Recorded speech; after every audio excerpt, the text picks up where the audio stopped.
Hi everybody, welcome to this tutorial of John Mayer's Waiting on the World to Change. The song is sort of a classic, was a very big hit a couple of years ago, and John Mayer is one of my favorite artists. So I thought I'd do a quick tutorial of this one. It's not really that difficult because the whole song just keeps on repeating the same chords, except for the bridge, I think, but so what I'm gonna show you is the intro, which is very signature piano thing with a melodic kind of, well, it's very recognizable.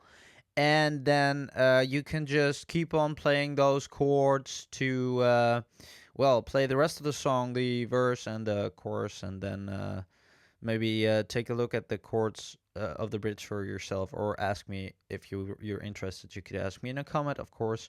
Okay, let's go. First, short bit of the end result, and then I'll start explaining. Here we go.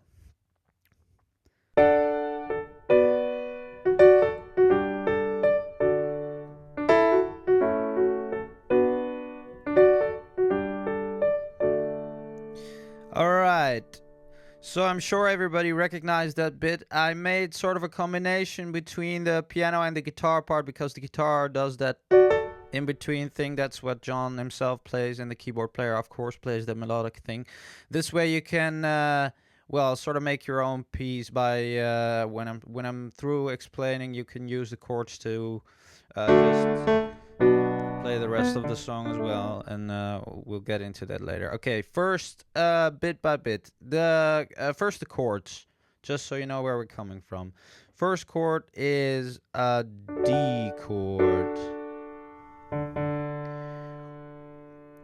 We're gonna use this inversion, so that's the position, first inversion, second inversion, and play it up here.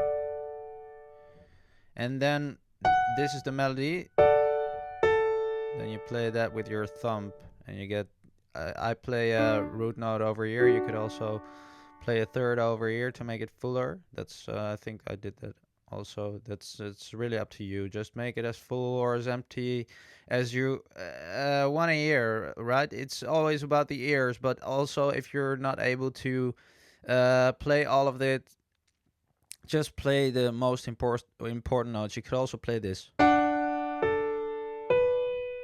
Here, that's also catchy. I'm just trying to show you how you can fill it up, but if it gets too difficult, just strip away a note, and if that's still too difficult, strip away another note. The most important thing always is the root note and the melody in this intro part. Okay, so first chord, D chord. Onto a B minor chord. This is a regular B minor. I play a 1 and a 5 with my left hand, and B and a D, so that's a 1 and a 3 in my right hand. So actually I'm playing kind of this inversion, which is the second inversion, but I don't play that with my right hand, but with my left hand, the 5 here. And then I do this. So that's what John plays. You just pop up. That's sort of a funky thing in between. What I do is I play it doesn't really matter which notes you hit here. These are called ghost notes. So,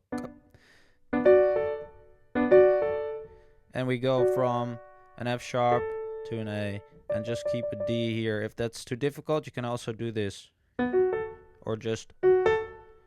It's really about timing there. Notes not really too difficult, but that's the timing thing that makes it funky. You have to do. And then okay, so is still on a B chord, only we play then just sort of the 5 and the 7 here.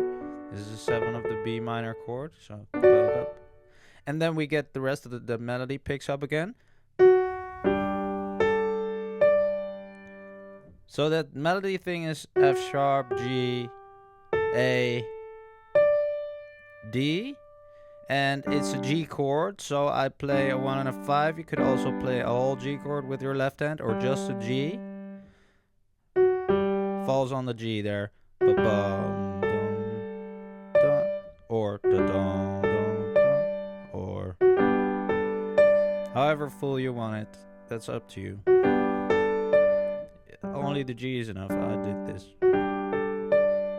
And you could also keep the G here because we're playing a G chord, of course, so that's always. So that is D chord. I just play octaves here because the more you move down, the more bassy it gets, the more the build-up of the song gets to sort of the next level, and of course the song is progressing, so I'm trying to sort of walk down because the melody also sort of walks down. So again from the G,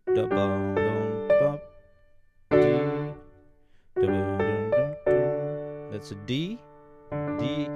D's in the left hand, right hand plays the first inversion of D chord. And then again, the same rhythmic pickup. What I do now is from a 2 to a 3. You see, D chord, 2 to 3. So it's again, and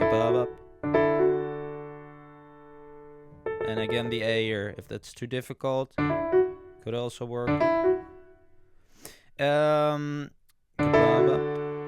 And then is an A chord. I use 2 fingers of my left hand and 1 finger of my right hand because the melody is walking here. You see?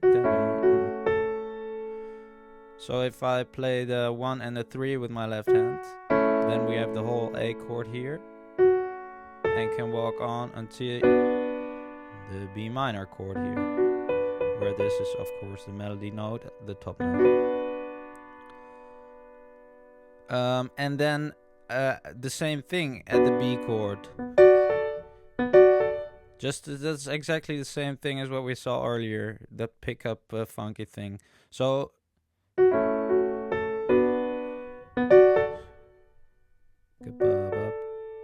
and then and that's also again a G and a D.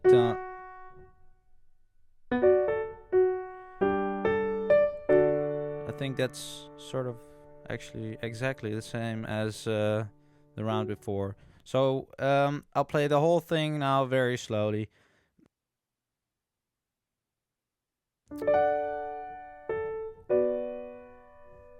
Yeah.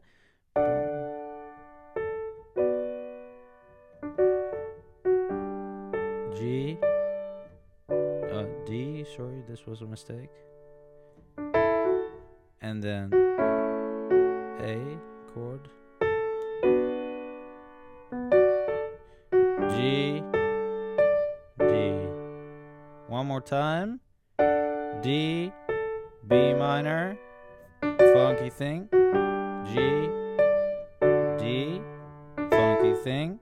I'm sorry, and then so that is F sharp, E, F sharp, A, B minor, funky thing. One more time.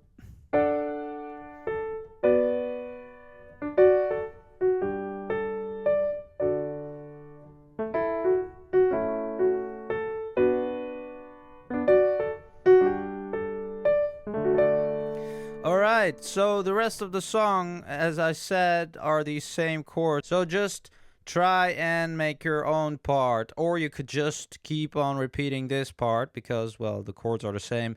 If you're not very good at creating your own piano part, then maybe you could get over to my website because that's what it's all about, making your own sort of piano improvisation, but then creating it into an actual part.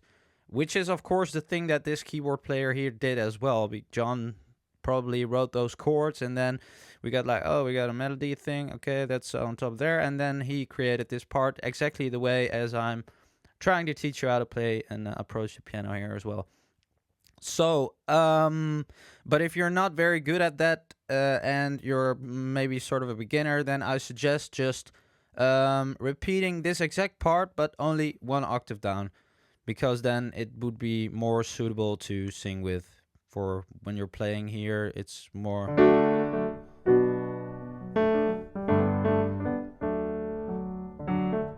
You see, so but try and keep voicing your chords here by using different inversions, just in between this F and this B.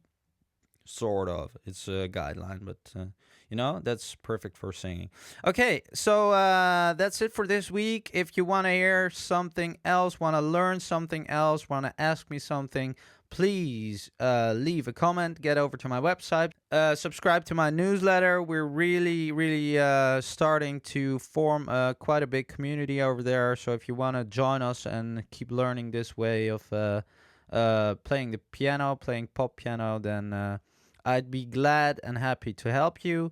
If you like the video, please share it with your friends or whoever you think might be interested in learning this song.